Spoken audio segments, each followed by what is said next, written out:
In northern Minnesota, the Brule River comes to a forked waterfall. One side is well behaved, goes over the edge and then flows downwards to Lake Superior. The other side goes into a big hole, at which point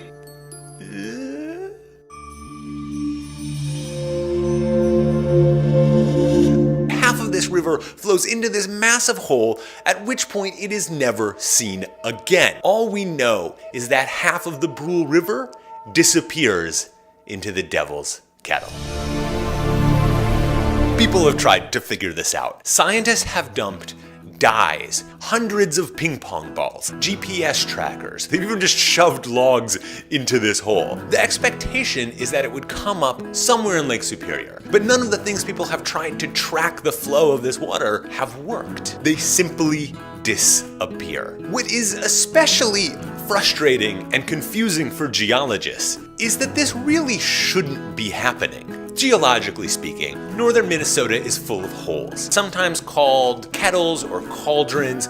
These are places where harder rocks get trapped in a softer depression. They swirl around, and they sort of carve these deep potholes. These can be big, they can be 30 feet deep, plenty large enough to suck an unsuspecting swimmer to their demise. But what they don't do is turn into miles of underground tunnel. If all of this were happening in, say, limestone, it would make perfect sense. The water would have eroded a passageway and created its own kind of tunnel. But this isn't limestone.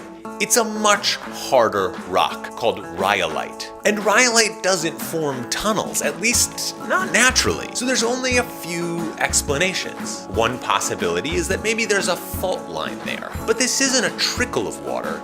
It's half a river's worth of water. A fault line would have to be enormous to accommodate that level of water, and there's no evidence for a fault line anywhere near there. There's a second theory. Maybe the kettle has drilled far enough down that it had a lucky encounter with a lava tube left there from millions of years before. But there's a small problem. Rhyolite doesn't make lava tubes, and even the basalt, which is far, far below, it wasn't the right kind of lava flow to create such a tunnel. In a lot of ways, we know the answer. The river isn't defying physics.